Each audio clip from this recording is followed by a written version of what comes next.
But I do have bad news, though, about the meta breakdown for this week. Nobody shared any information with me. I was busy doing the Iron Man, and they were busy doing other stuff. So I have literally no information about the past events for the past week. I think that PPG put something out, but Cardomagica put something out, but there was no webcam updates for me. There were no Red Riot event updates for me.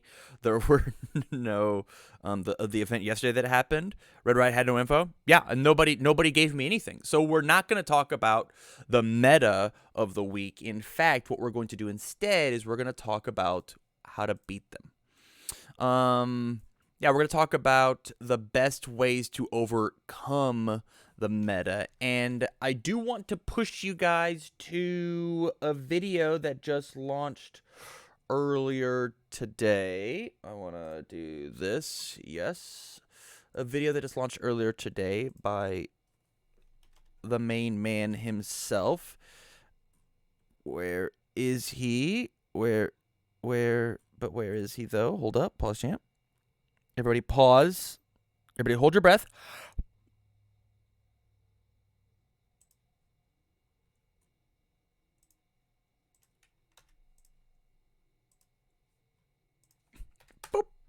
Spare just put out a video pretty much going over what you should see at the event, and I just wanted to go a little deeper into that information and talk about what you need to do to prepare for the next 7 days, the next week in beating these characters. So over the course of the past month and a half, I have looked up the top 10 decks represented, and we're just going to take and we're going to look. I didn't put all my 3 on my list. I didn't do that. So we'll talk about him last, I guess.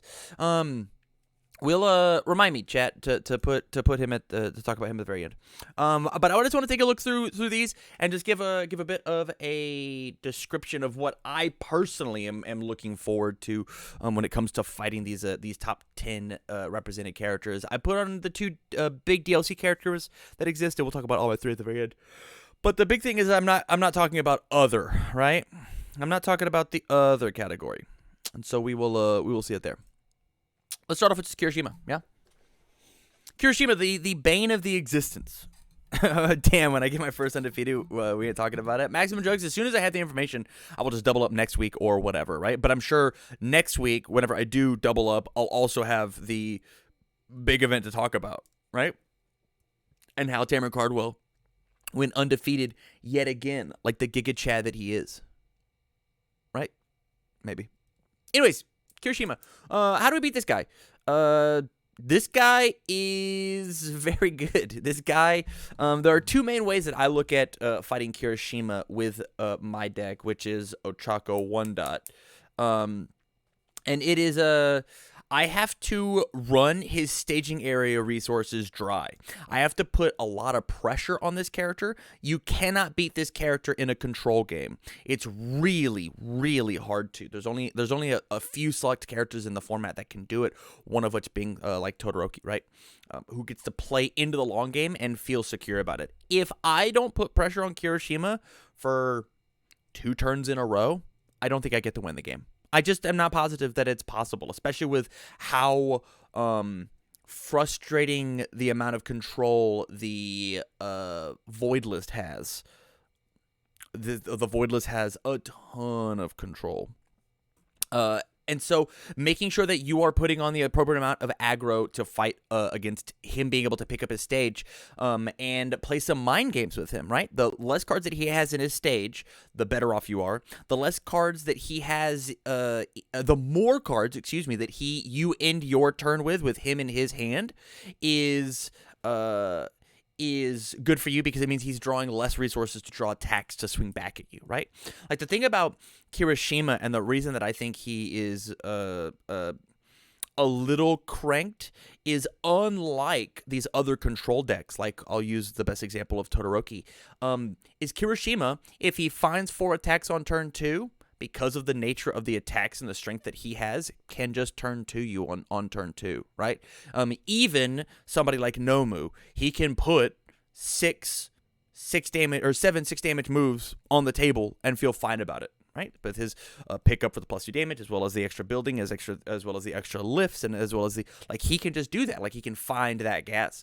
And so if Kiroshima can turn to Nomu better than somebody like Tokoyami can, as well as play this ultra late game in the same deck, you just have to be prepared for both. And so the more foundations you can force him to bring from his stage up to his hand and then pass your turn with it, the better. Next, you can bait him into changing zones. That's why I think cards like Think Fast are incredibly important into the matchup. I think that people should be running 2, if not sideboarding a 3rd for the matchup, just because, like, yo, I'll lift this high block. All right, cool. I'll commit this foundation. I'll make it this low. I think there's a lot of strength into that card, and it's some strength that I think is being left on the table, which is why I think Sero's a really interesting counter pick against Kiroshima. But once again, your main resource is Think Fast, right? I'll Sero and I'll make it a low. I'll pick a blow block. I'll Think Fast and I'll make it a high. You lifted nothing, and so I think in order to fight Kiroshima that way, I think Sero's actually the best at doing it. The other big thing about this guy is I had one more point. What was my last point? Coordinated effort. That's right. Yeah. Oh man, how could I forget about that one? You need an answer to coordinated effort. If you do not have an answer to coordinated effort, I would not run the deck that you're running. It is just there. If you don't have an answer to coordinated effort, Kiroshima will be the most seen deck in the format. If you do not have a continuous answer to coordinated effort on your board, something along the lines of Electric Jolt is the one that I'm using for my deck, and I'm allowed to loop it because of what my character says. If you do not have a access to Apathetic, if you don't have access to the Irrefutable Force of Nature, which thank you, Jose, I could not think of the name. If you do not have access to these options, you need to rethink your deck, right? Which is part of the reason that, like, some of these symbols just aren't viable, right? Like, I don't know what an order deck does against Kiroshima at the moment. I just don't. I guess it's Shock, Treatment, and Jolt, right? Like, that's it. But those aren't sustainable for turn 5. They're just not. You can, unless you draw like unbelievably hot, right? But you gotta find answers. And I do not think that Kiroshima is unbeatable. I do not think that he's a tier 0 character by any stretch of the imagination. I do think that he is. You can beat this guy. You just have to play really tight. He has to get a little unlucky, and you have to prepare for the matchups. Moving on, we have Eraserhead. I think of the pillars, I think this is actually the weakest character, to the point where I wouldn't even put him up in pillar status anymore. I thought this character was nuts, and it might be because of like I'm allowed to sideboard into a character that's so potent against him. This guy just loses to Jiro. He loses to Jiro. He kind of loses to just the air symbol in general. I don't know what this guy does against the air symbol, which is a cool place for him to be in the format, right? Eraser deserves to be a pillar because he just shuts down some characters. I just don't think that Eraserhead is consistent enough to make it happen, right? I think that there are too many good. If you could not sideboard characters, I agree. Eraserhead would be like fantastic, but like the fact that you can still accidentally win game 1, and you can just sideboard into a character that like Eraserhead doesn't care about is like great, which like that could be like definition for a pillar, but man, I just have not had very much Eraserhead problems. And it appears like most of the format has like turned away from wanting to play Eraserhead. Yeah, it's he's fine. How do you beat this guy? You have to understand that your character's not going to work. You have to understand that all your moves have -2 speed, and all of his moves have +2 speed. So pushing in really early or over-committing to your attack turns feels like the right thing to do because your moves have -2 speed. And he has to become a 6-hand sized character to do that. But Eraserhead is just really good at having nice solid survivability, and so -2 speed and sometimes being a X plus 2-hander on defense is really, really solid. Not to mention he can pick up 1 mid blocks. So what do you do about it? You stop playing mid attacks. If your deck is primarily mids, you just aren't allowed to play them, right? Like my strategy versus Eraserhead is I literally side into Jiro and I take out every mid attack that I have. Every single one. The only one that I get to keep is Jolt because it does a damage and it like as a control piece. It itself is a high block, but like long lasting explosion, it's gone out of my deck. The other dinky attack that's like a 4 mid for 4, whatever that card's called. Charging electric mega shock. Who knows? Though it's the one that steals you momentum if it's in momentum. That card just comes out. It's just not allowed to be in my deck because it is a mid, and Eraserhead just blocks those cards for free. Honestly, it blocks those cards for less than free because -2 speed pick up my mid block is nutty, and so you just have to make sure that you have options inside of your sideboard to play more attacks, and I think that is the right play. Genuinely, if you are running a mid heavy deck, you just need to take those mid attacks out and understand that you need like a good replacements for them. As well as just understand that like playing without your character is like a totally fine thing to do, right? Yeah. Ochako is a character that I like against Eraserhead, but really good Eraserhead players, like somebody who's really learned on the matchup. I think Eraserhead is a better matchup for me personally. But all in all, like there's like some caveats of like Eraserhead has nothing against Jiro. Eraserhead's pretty okay versus Kiroshima, but it just means that Kiroshima has practiced the matchup, hopefully, right? Yeah, there's definitely outs to the deck that you have to play around, and you really I can't tell you like specific cards. You just have to play a little bit more patient and realize that the more that you get hit, the harder he's going to hit you later because most decks are playing this Void Recipro Burst deck. I've seen some all Staff Strike decks. We've seen some Death Fury decks. I know I made a Death Big Stuff deck, right, where I just like literally played like Long Lasting Explosion because it's like a 7 mid for 6 that pumps the damage in my next move. And that like feels really good, but that deck I think is really fragile versus some key strategies that are going to exist. It's interesting. Tokoyami. This character is kind of a coin flip. I think if this character flips a coin going first, flips a coin, gets to go first every single match. I think if this character flips a coin and has a build 5 on turn 1, if this character flips a coin and does not fight Nomu, I think this character is could win the whole thing. How do you beat the bird? You understand that you are not allowed to swing harder than this guy, right? So either you have to have a guaranteed win condition, right? So like on my turn 1, I went first. That's important. That's very important. And I built 5 cards.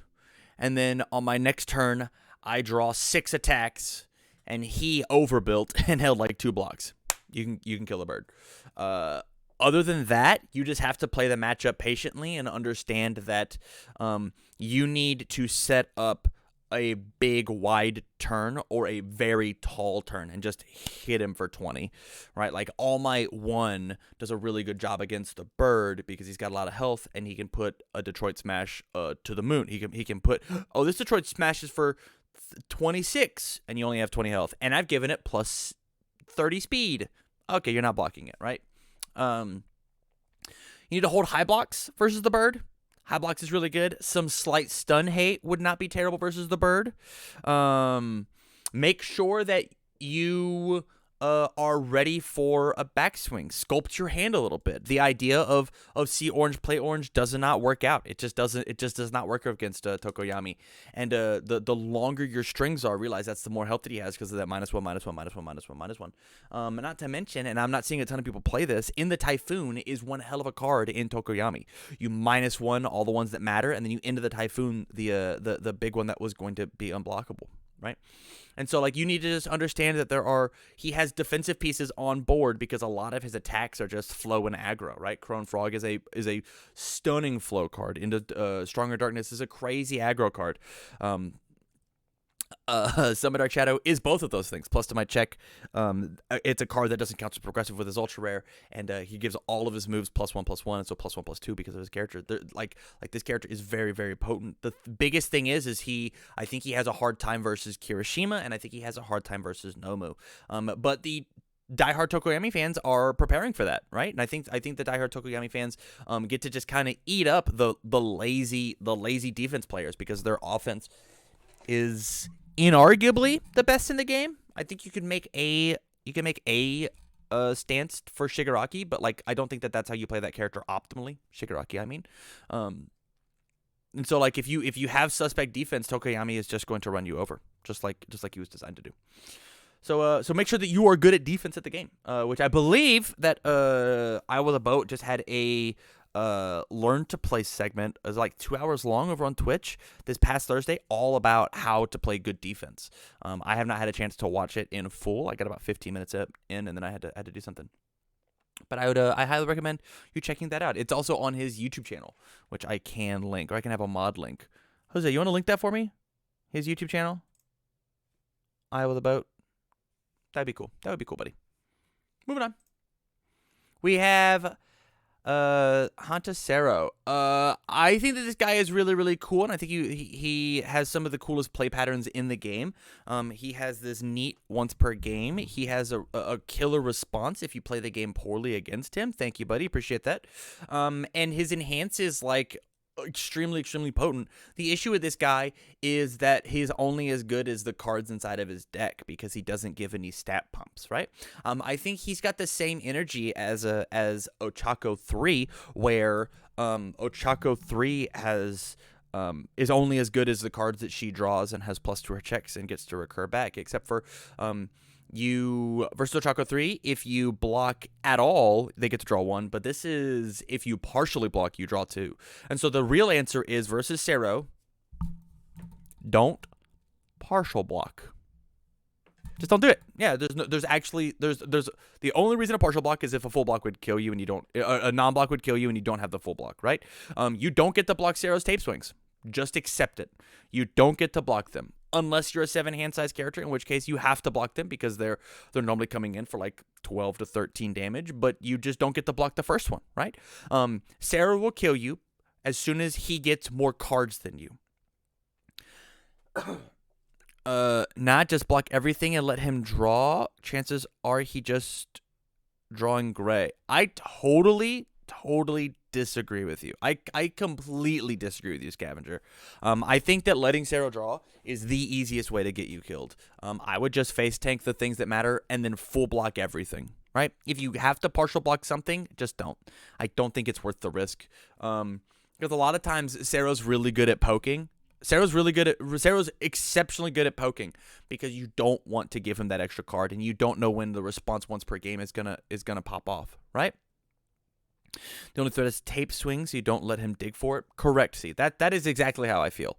And so there is once again, you have to have solid defense. And I also don't think that you get to sculpt versus Sero, right? Or you don't get to play that mid range. Good pokes versus Sero is great because we want him to burn his once per game on a handful of foundations. Kind of. We also don't want him to, if I have 2 attacks in my hand, right, and I need one more to like really get in there, we don't want him to pop the once per game and get rid of that last foundation we were trying to keep for a later kill turn. So sometimes it's better to just build versus his character, hold some decent blocks and then pass.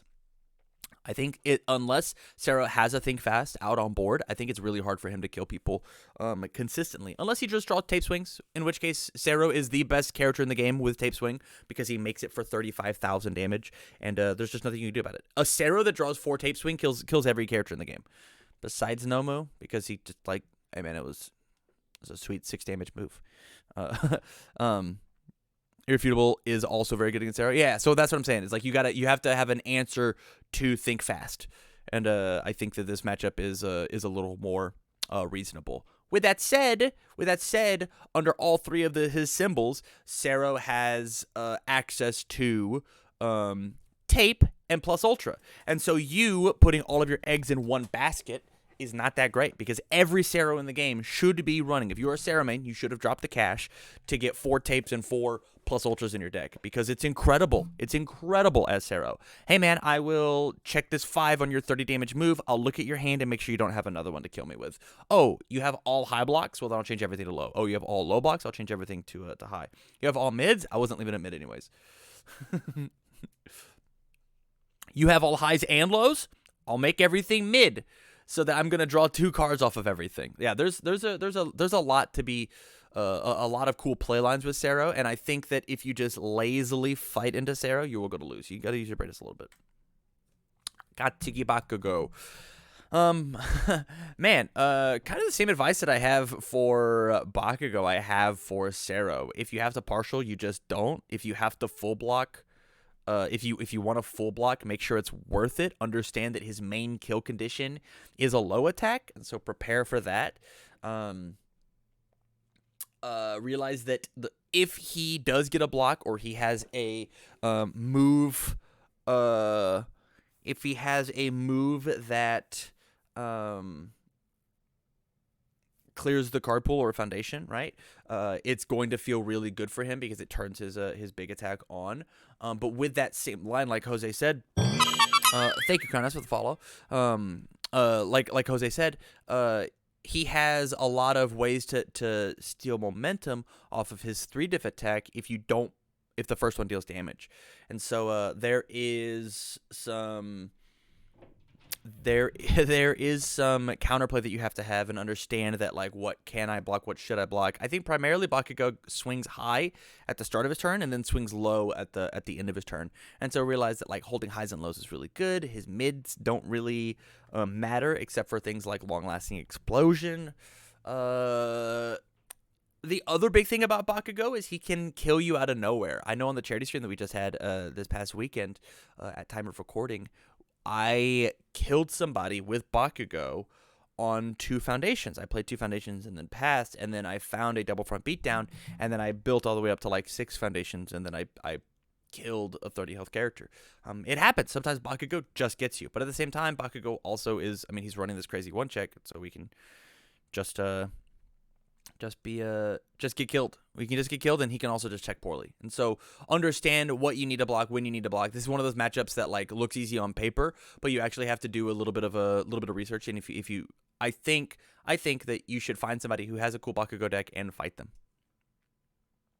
We also have all the characters sectioned off into groups like aggro, mid-range control, etc., and have symbols grouped together into the same thing. I'm not quite sure what you're saying, Super Saiyan Jackie Chan. We also have all the characters sectioned off into groups like aggro, mid, range, control, and have symbols.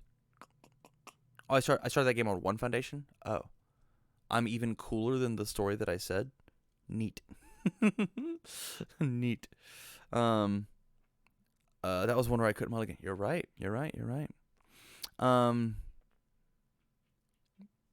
But yeah, I think this is the main way to fight Bakugo, is just, like, understand what you need to block, when you need to block, be able to read his hand.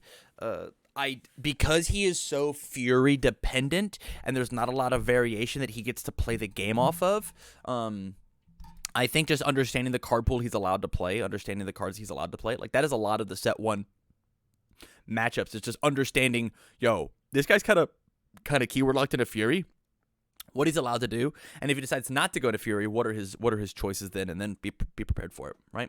Like, I know the Bakugo deck that I'm running is running 4 of the Ochako throw, because I want to give that thing powerful as the last move that I play, and then powerful the heck out of it with all the momentum I've generated.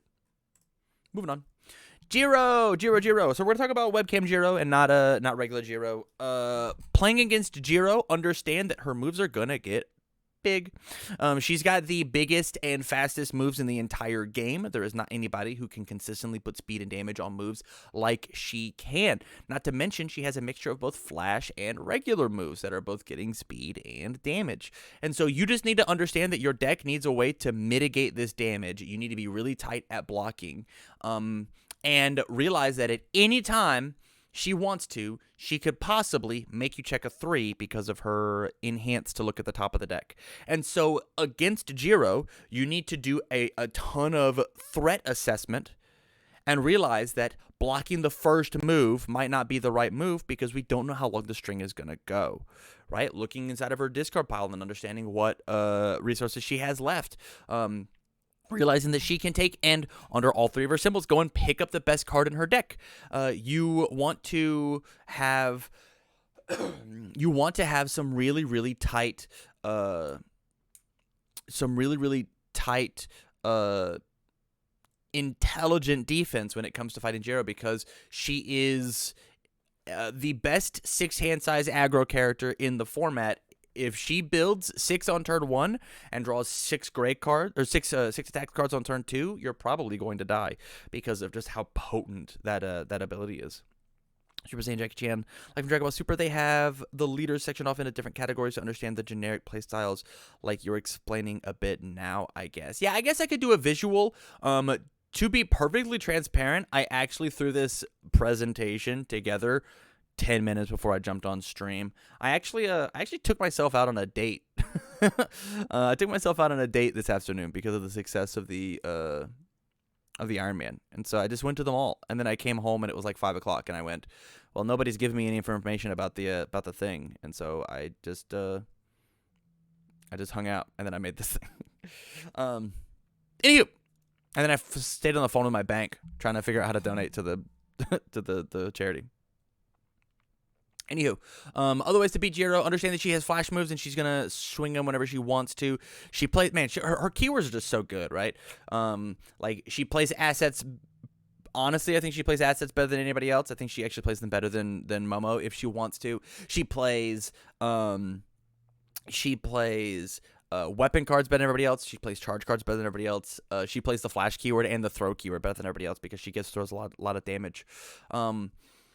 She can play this really neat way of like throw an attack, tack on 2 first day of classes, foundation, attack, give it a bunch of damage, and then like let it rock. Like there's a lot of really cool lines that you can make with Jiro, and so understand that.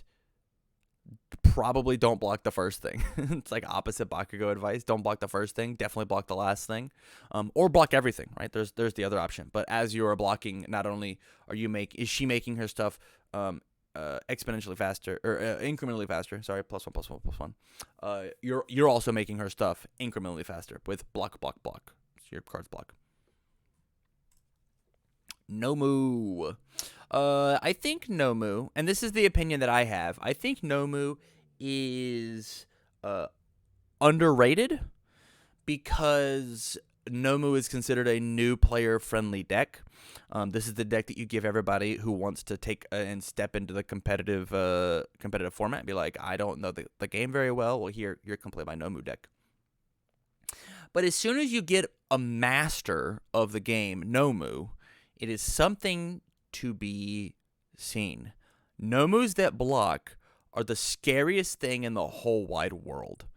If you are successful at blocking as Nomu and you mess up your rival's math that way, it's incredibly painful. It's so painful.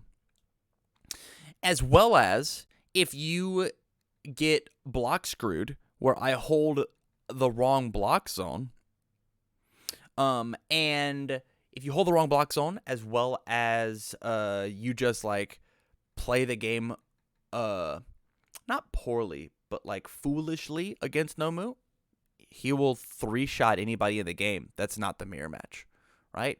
He may every move that every attack that he does is a 10 damage move. There are not moves that are coming in for 3, right?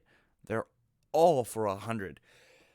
Nomu is the match that I sit down and I'm actually most petrified of fighting against as Ochako. Genuinely. It's even more than Kiroshima. Because Kiroshima, I feel like sometimes there was nothing that I could have done to have won that match. Versus Nomu, I always feel like I could have played tighter to win it.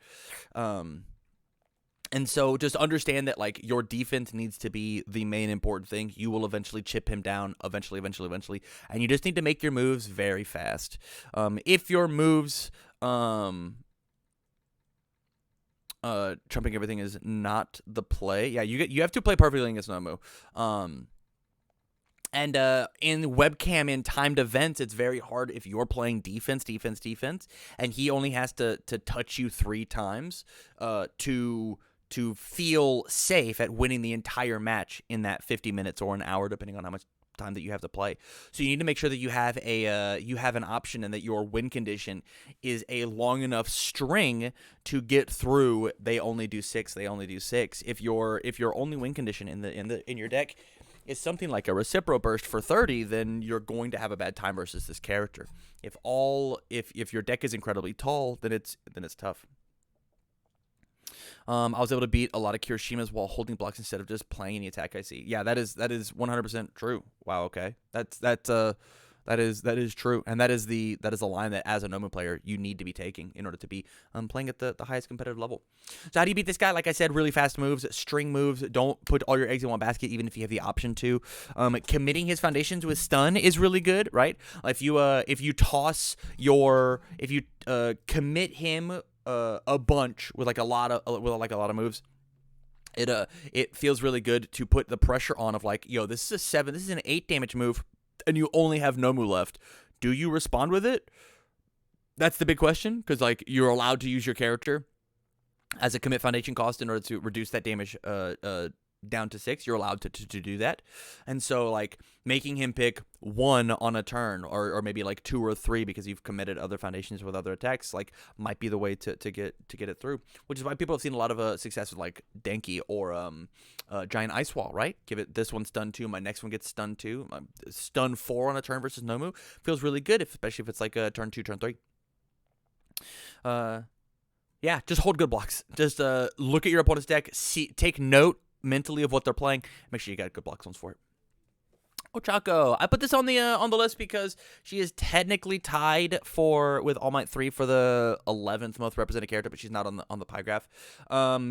Realize that the first attack that your opponent plays doesn't matter blocking wise. You're not going to keep them off of the momentum. Make sure that you are saving good blocks for later on in the turn. Realize that one move is going to get +3 speed. Realize that one attack is going to be replayed back to hand. Realize this character has impeccable defense. She gets to draw one bonus card every turn, as long as she did not play her bonus card on her turn. She has access to flash attacks and tutoring. She has access to some crazy 12 attack loops. There are a lot of interesting ways to play Ochako. Momentum hate is a big, huge thing. Making sure that you have ways to shut off things like Walkling shut off Walkling. You need Walkling in order to stop the second and third jolts that are coming through. Realize that the first jolt is just always going to hit you, and so she has that control piece.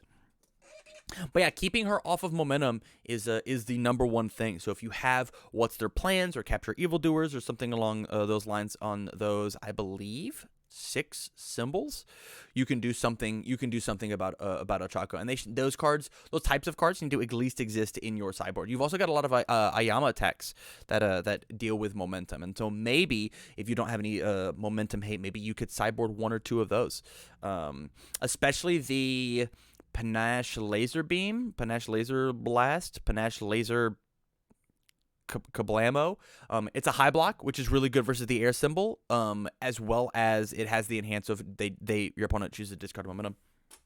And that's good. And that brings me to my last point. Ochako's really, really good at playing high attacks. You can see it right here on her character card. It has literally the high symbol on it. And so make sure that you have high blocks for relevant high attacks.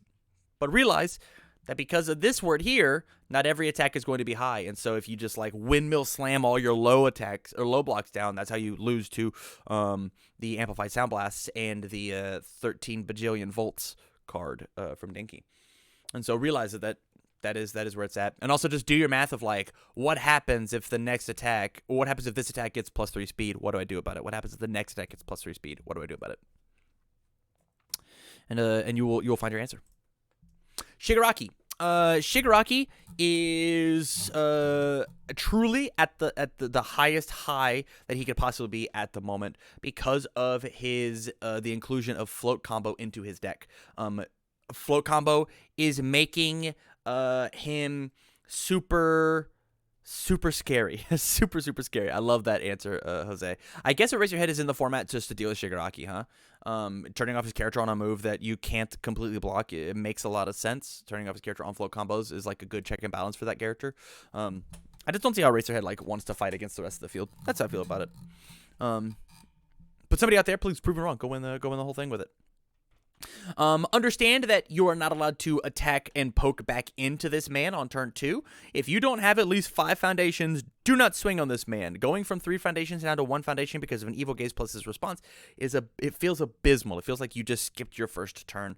Your attack didn't deal damage, so on and so forth. It feels really, really bad. Even as Ochako, who is inarguably the best send a poke on turn 2 character, I don't even want to attack on turn 2 versus Shigaraki, which feels like a mistake, right? It feels like, even as me going first, I build my 3, they build their 3, I throw a poke, they build me down to 1. That means that they went first, which we don't want to go. We don't want them to go first. I want to go first in the card game. I need that to happen. And so make sure that you are appropriately building to fight Shigaraki, and realize that at any moment he can just like nerf the best tool you have, because he's got plenty of foundation destruction and burn on his face. And then lastly, just make sure you keep track of the options that he has so that you have good blocks. Good block zone coverage is important. If you can go into your turn with like a high, mid, and a low, so that you don't get chumped out by his pokes, would be great. Would be really, really good. As well as like you need 3 difficulty blocks so that you can pull up so that so that his decaying grips don't touch you, because it has a combo that says that. So things like precise control are really good, plus ultra is really good in this matchup. And things that like stop the burn, like wall cling, is really tight in this one. Yeah, everybody needs to be playing good plus ultras, plus ultra tape, plus ultra wall cling. Those are just really good answers. So like the water symbol is like really tight versus this character, which is fun. Speaking of the water symbol, we have Atsui.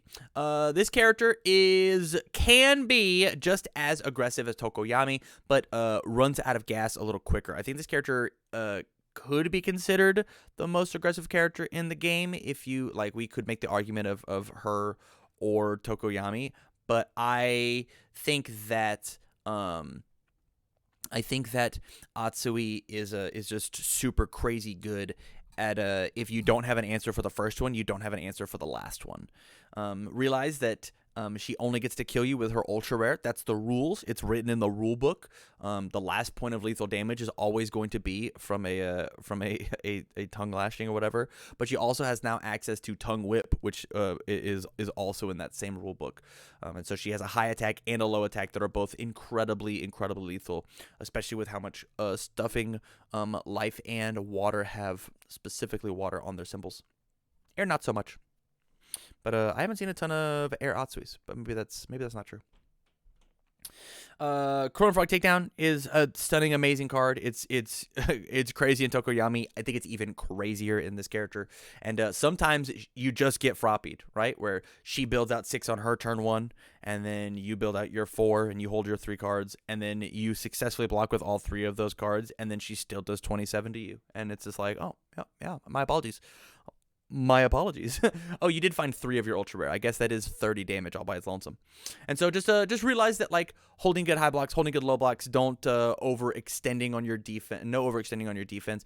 Understanding that she's not going to be playing with progressive pretty much at all. But realize that if you can survive this onslaught and she does not build back up, she does actually have to charge back up foundation wise, because her character is pretty blank if she does not have face up foundations. And so if she's got 8 face down foundations, you're going to feel pretty safe. That's when you're allowed to really push back into her and be the beat down once again. But realize that if she has face up foundations, if she's rocking 2 face downs and 6 face ups, you need to be afraid for your life. This character can just melt every character in the game, even Nomu. I think if there's a 7 hand size character to OTK Nomu, this is it, because of how much draw she has, because of every move can come in at 6 damage if she wants it to, because of the attack lineup that she has. Like it's really good.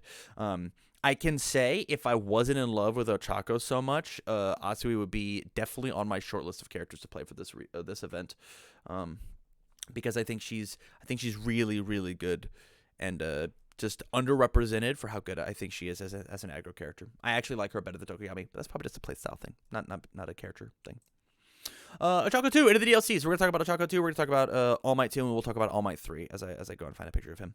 Ochako 2 is in the exact same boat as Shigaraki. I think that if you let Ochako 2 touch you once, Ochako 2 is going to touch you a second time easier, and is going to feel very, very good about it. She is a a 5-hand size character that gives a speed bonus, but if she can make something connect, she's going to play it again, which is why float combos her card, you know? We've seen success with 2 main builds, one of which on the big screen as an air build, very similar to the classic air build of, like, you know, her amplified sound waves are crazy, crazy good. I'll play this, I'll draw a card, it's a 4 high for 3. Oh, you're okay to take 3 damage? I'll pick it back up, I'll play it again. I'll draw a bonus card. Oh, it's a 4 high for 3? That's fine. It'll go to my momentum, and I'll use it for more amplified sound blades blast later. I think the way that you beat this character is you hold one of each block zone in your hand. If you have the option to, even if it's the best foundation you have on the board, I think you hold one of each block zone, and this character becomes incredibly, incredibly tough to pilot. She does not want to play with that first card having missed. She does not want to play with that first card having whiffed. She really, really wants to make that first one hit, pick it back up, and then play the game from there. As well as everything gets +2 speed, so realize that it's the same kind of Eraserhead idea here. Love the death symbol, just tacking on tons and tons of speed. And the thing where she's different from Shigaraki, as opposed to Shigaraki having a disruptive destroy ability written on his character, she has a defensive minus speed ability written on her character. This character kind of gets to auto block one thing per turn as long as she has the card to do so. And so something like under the chaos symbol, where we get to play things like precise control, Ochako gets to be like really aggressive and like really toss us down, because she can toss precise control into her stage and then pick it up in order to block with it, and that block has -3 speed, and so precise control is essentially a 0 block with your printed stats, which is good, which is super, super good in my opinion. I think that is good, and I think there's a lot of stock in this character. I think this is the character that has seen the most success, but I think it's because people have just not been playing very good blocks. I know my personal take, I don't think this character is very good, but I'm also very biased because of how I feel about Ochako 1. So looking at Ochako 2 just makes me go, ew, yucky. But I think it's people just not understanding how the matchup works, and I think you're gonna find a lot of people. I don't know what this character does against Kiroshima, the best character in the format. Oh man, that is a really neat low attack, and I don't have any low blocks in my hand. It'd be a real shame if I picked one up for my stage and then blocked you with it. Like, I don't know what this character does against that character. Yeah, it is tough. Also, I don't know what this character does against Eraserhead, right? Oh man, I'm certainly not gonna block this. I guess I will erase your character and say that during your character does not realize that during the damage step it dealt damage, so you can't pick back up. You're actually just a 5-hand size character versus me as a 6-hand size character, and I get to figure out what I want to block, what I don't want to block. And Eraserhead negates this character's +2 speed by just discarding an erase and picking it right back up. I don't know what this character does against 2 of the pillar decks. So beware Ochako players that you are going to have an issue. I am 6-0 against Kiroshima with her. Speed kills Kiroshima. I guess that's fair. I guess that is fair. Given the +2 speed on everything is pretty good. That is cool, Beefy Ramen. Yeah, speed is good versus Kiroshima. It's why I side into to Jiro when I can. Speed and just a ton of damage. So yeah, that is I think that's totally fair. Yeah. So make sure that you have a way to deal with the speed. Ford Kiroshima is very good against this character. The other symbol is not necessarily. Okay. Good insight. All Might 2. I think this is another one of those super, super crazy underrated characters. I know Jacob Johnson keeps coming to my locals and terrorizing me with this deck. So big shout outs to him. This character gets I went 0-2 versus Ochako 2 using Kiroshima. Good in labs last week. Interesting. Because that is not what I would imagine. Understand that I have not played the matchup. I've played very, very, very little Ochako 2, especially not in Kiroshima. But like looking at all the math, like it should work out that Kiroshima is better than that character. But anywho, All Might 2. Discard top 4 cards of your deck, gets +2 if blocked +2. It kind of punishes your opponent for playing the game, for playing this tight defense. And then if you do happen to let All Might's moves get through,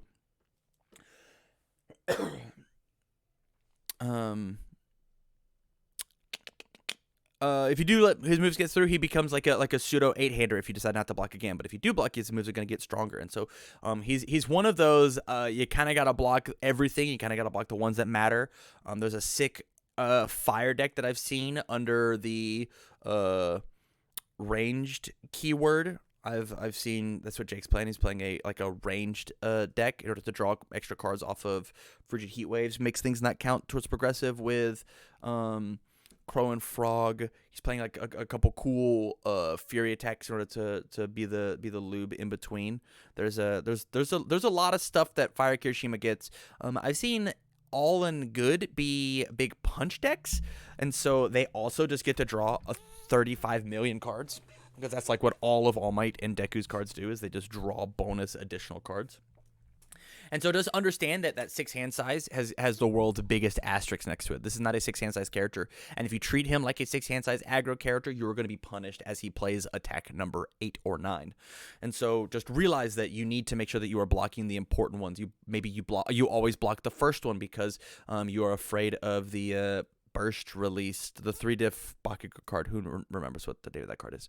The free momentum card. If you don't block that first one, and All Might is incentivizing you not to block that first one. But if you don't block that first one, it's a momentum, which means it's an extra card, which means it's possibly an extra 2 cards, which means and so on and so on and so on. With that said, with really, really tight defense, you can mill this character out. If your opponent is a baddie and they only put like 50, 60 cards in your deck, if you're not running your All Might decks at like 70 plus cards, I think that you are playing the character wrong, because discard top 4 cards of your deck is a real ass cost. It really, really is. If you were playing a 50 card All Might deck, you should just, if you're playing against a 50 card All Might deck, you should just sit there with your dukes up and block everything and just let them mill themselves out. Or eventually they're going to get panicked and stop using their character, and then you get to punish them back, right? Anything that removes cards from the game, like Capture Evildoers or Villains Defeated, those are both really, really good cards to fight All Might too. Yeah. So if you find room in your board, there's those. And then my last one, which I just didn't put on the slide, which I'll just do that right now, real fast, real quick. We'll just do that. Is All Might 3. This character is one of my favorites, and I think he is in contention to win the whole thing. The biggest thing with All Might 3, as soon as I can find him and put him up on the screen, and then we press the slideshow, and then, oh, hey, look, there he is. The biggest thing with All Might 3 is the fact that he is not a 6 hand size character as well. He is an 8 hand size character whenever it matters, and his play also depends on how my opponent interacts with him. There are plenty of times that I have played this character that my opponent has been nervous and so worried about the string of attacks that I'm going to play, and so they'll keep 3 or 4 cards in their hand because they need to block everything and they need to have these options. And so you give all of his moves plus 3 or 4 speed, and then you can't block them anyways, and so you just take a bunch of damage and you didn't actually expand your board state at all. It's like it's pretty tough. With that said, all of his moves come in for printed damage off of his face. All he is literally just 8 hand size, 30 health. And so as long as you can block effectively versus this character with the 2 cards that you give him, because all his moves get like plus 2 speed, it is good. As Fidu says, Texas Smash is really good. I think all the high attacks that All Might 3 can play are really good. So those are the cards that you should be prioritizing when it comes to blocking. Realize that he has a throw that he is allowed to give X damage. And so having ways to deal with a throw, whether it be damage reduction or things like Wall Cling, are really important to have in your deck versus this guy being able to commit down key cards, but underneath 2 of his symbols, it can't be fixed, and so giving him free cards is like not that amazing. It is tough. This is a matchup that you have to make sure that you have played before. I don't think you're allowed to go into this character without thinking, because like plus 2 speed or plus 2 damage whenever I want it to is super, super good. And yeah, so that's it. That is the slideshow. We'll go all the way back. That is beating the meta. We talked about the top 12, 13 characters in the game. Obviously, there's like another 26 characters that we can